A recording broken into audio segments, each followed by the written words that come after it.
Entrez dans le monde envoûtant de la voix des essences sacrées, là où chaque souffle aromatique murmure les secrets de votre âme. Mon nom est Cynthia Besson et je suis la messagère de ces élixirs divins. Dans ce sanctuaire sonore, chaque note d'essence évoque une symphonie de révélation. Je serai votre guide, votre oracle des senteurs, canalisant les messages subtils et les trésors cachés des huiles essentielles. Imaginez un jeu de cartes oracle, mais au lieu de cartes, ce sont les essences qui vous révèlent leur sagesse ancienne. Chaque épisode est une aventure sensorielle, une plongée profonde dans l'inexploré, vous offrant des trésors pour éclairer votre chemin intérieur. En tant que praticienne des huiles essentielles, dévouée à accompagner les femmes hypersensibles en quête de sens, je suis animée par cette exploration de l'âme aromatique. J'invite chacune d'entre vous à s'unir à cette quête, à écouter attentivement, à ressentir profondément et à embrasser la magie des essences sacrées.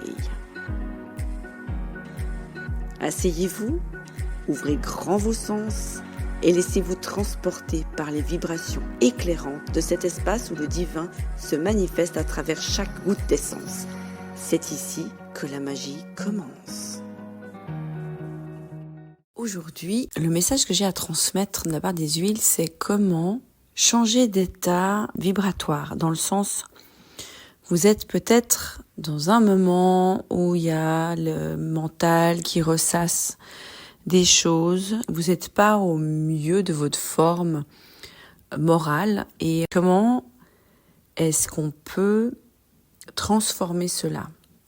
Alors pour ça, il y a 4 huiles qui sont venues aujourd'hui. Et la première qui vient nous parler, alors elle est assez forte, c'est la feuille de coriandre. Alors, je vais juste me laisser imprégner par son essence. Et là, il y a vraiment quelque chose qui vient au niveau de prendre conscience de ce qui vient vraiment, qui est dans l'état présent, de ce qui nous peut peut-être même nous donner la nausée. C'est-à-dire, de quoi est-ce que j'en ai ras le bol de me prendre la tête avec? Qu'est-ce que là, maintenant, je décide de vraiment me dépasser? Parce que si je continue à être dans ce même état d'être, ça va me rendre malade. Je me rends malade à ressasser ces choses, à vivre dans cet état. Cela ne m'aide pas, cela ne me sert plus. Cela a peut-être été utile jusqu'à présent, mais maintenant j'ai vraiment envie de passer à autre chose. Donc ce qui est génial, c'est que là, ça nous permet de nous rendre compte, de prendre conscience qu'on ne peut plus rester dans cet état d'être parce qu'on aspire à autre chose. Donc prendre conscience de ces patterns, de cette façon d'être, de faire les choses, de penser, de croire, qui est limitant et qui nous enferme dans un état de fait. Et c'est le contraire, de pouvoir être créatif, entreprendre sa vie, chercher d'autres possibilités. Là, on reste dans sa bulle, dans une espèce de zone d'inconfort confortable. Et comment est-ce qu'on peut faire pour en sortir? Eh ben, c'est déjà d'en prendre conscience. Parce que notre corps nous indique le fait de pas être bien, et peut-être que ça peut nous rendre littéralement malades. Ça peut s'exprimer sous différentes formes. À vous de voir comment votre corps qui vous parle constamment a des manières récurrentes de vous manifester l'inconfort que vous vivez, qu'il est le temps d'en sortir. Des fois, ça peut être une maladie brutale, un accident, quelque chose qui subitement arrive. Là, c'est vraiment pour une grosse alarme, et sinon, c'est quelque chose qui vient régulièrement. Donc, à partir du moment où je prends conscience de ça, ça devient plus léger, dans le sens où ça me permet d'avoir comme une ouverture, une fissure qui se crée dans la chape de plomb que j'avais jusqu'ici devant moi, sur les épaules, ou le brouillard mental dans lequel j'étais, cette lourdeur dans laquelle j'étais. Donc c'est la première étape. La deuxième étape, alors là, nous avons l'huile de Carvi. C'est intéressant parce qu'il y a une notion d'alchimisation de cet état d'être, en y mettant un peu de piquant. Attendez, je vais juste me laisser imprégner encore de ça. Oui, en fait, il y a voilà, le piquant, c'est l'énergie. Donc, on a fait cette prise de conscience. Et il y a l'énergie qui revient. Il y a quelque chose qui s'anime en soi, le feu intérieur qui se réactive. Le feu qui a été étouffé quand nous étions dans cet état de mal-être et qui là, du coup, commence à se réactiver. La flamme qui s'allume, qui vibre de plus en plus, ça vient du ventre. On sent, ou si on est connecté, on est encore connecté à son corps, on peut ressentir ça. Sinon, on a l'impression qu'il y a quelque chose qui bouge, peut-être plus ou moins gentiment, mais plus on devient consciente de notre corps, de comment on agit, comment on se connaît de mieux en mieux dans notre façon de fonctionner, plus on peut prendre conscience de ce qui se passe en nous. Et donc là, c'est d'aller écouter son feu intérieur. Donc tout d'un coup, on va avoir une inspiration, une envie de faire quelque chose, peut-être qui va nous sembler complètement incongru ou à l'envers du bon sens de ce qu'on imaginait jusqu'ici être dans la bonne façon de faire les choses, la bonne conception. Ça peut nous paraître un peu comme un petit grain de folie qui débarque là dans notre vie, une idée. Voilà, on ne sait pas d'où ça sort, mais voilà, c'est une inspiration.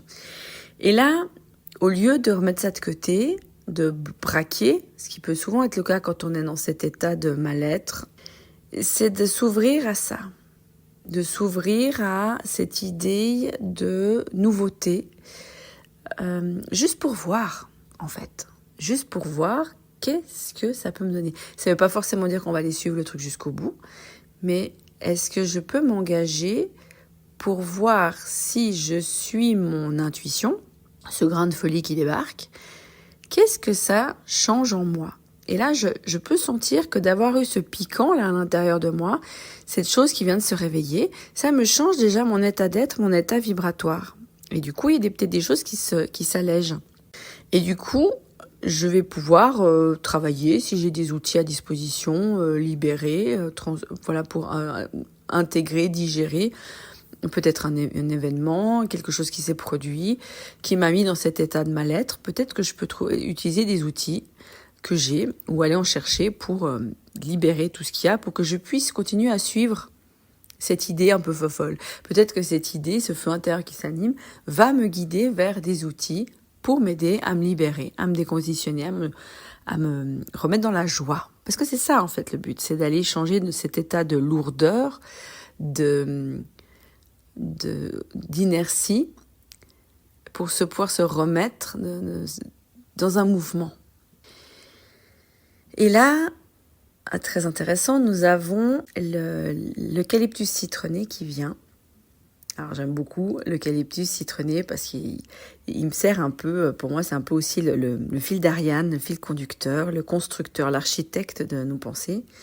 Mais là, c'est justement d'aller suivre. Je vais quand même essayer de suivre cette intuition, ce petit grain de folie. Je vais voir jusqu'où ça peut me mener. Je peux y aller pas à pas, je peux y aller franco. Mais qu'est-ce que ça vient m'interpeller en moi? Comment le fil d'Ariane, c'est de suivre comment la joie revient en soi. C'est ça, d'aller à chaque fois ou voir comment ça s'ouvre de plus en plus en moi. Qu'est-ce qui s'éclaire? Qu'est-ce qui s'allège? Est-ce qu'il y a, même si c'est tout petit, une petite flamèche qui s'est allumée au fond de moi, je vais aller retrouver cette lumière-là.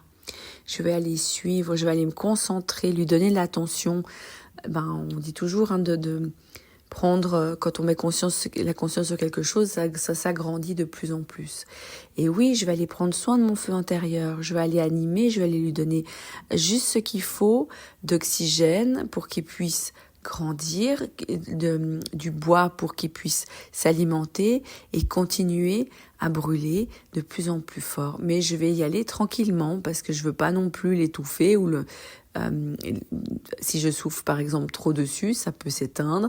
Si je mets trop de bois, ça peut s'étouffer. Voilà, je vais faire attention et je vais, comme fil conducteur, utiliser la joie. Je vais regarder par rapport à mon feu intérieur. Et la dernière huile qui vient là, Ah ben oui, en parlant de joie, c'est la mandarine verte. Alors là, il y a de la pétillance qui vient en plus. Comment est-ce que ça peut être encore plus pétillant en moi? Observez s'il y a des petites bulles d'énergie, de bonheur qui s'ouvrent en moi, qui viennent, qui vont me donner encore d'autres idées auxquelles je n'avais absolument pas pensé avant. Et peut-être des envies subies de faire quelque chose. Techniquement, là, ce qui m'a amené à faire ce podcast, c'est que j'étais dans un état d'être qui n'était pas top et que c'est pas mon habitude. Je connais ces états d'être, des croyances limitantes, on a plein de choses qui nous viennent, des choses qu'on capte, qui sont à nous ou pas, et puis des choses qui demandent à être libérées, relâchées, juste, voilà, c'est juste ça comme ça. Et des fois, on n'a pas encore l'habitude de pouvoir faire le pas de côté, tout le temps et rapidement. Et là, ce qui m'est venu, c'est, tiens, moi j'ai mes huiles, et ça c'est un peu mon outil de guidance, c'est un outil qui me permet quand je les sens, de m'alléger, de voir d'autres aspects, j'ai des messages qui viennent, et ça me met en joie. Et là, c'était, je vais utiliser ça, et en plus, je vais vous le partager. Parce que peut-être que ça peut rendre service, ça va peut-être vous donner une idée, une envie, peut-être que vous avez les huiles, peut-être que c'est autre chose. Mais c'est d'aller avec la joie, parce que ça me fait vraiment kiffer de vous partager ça. Et là, c'est vraiment une joie, une pétillance, et comme un bonbon sucré, acidulé, avec de l'espièglerie qui nous est offert, proposé par la mandarine verte. Parce que c'est le début de quelque chose.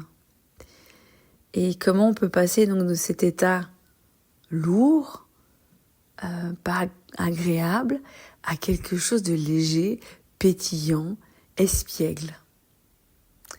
Voilà le chemin qui nous est proposé aujourd'hui par ces 4 huiles. Si vous avez été inspiré par notre exploration des essences sacrées, aujourd'hui je vous invite à poursuivre ce voyage avec Révélessence de Femmes.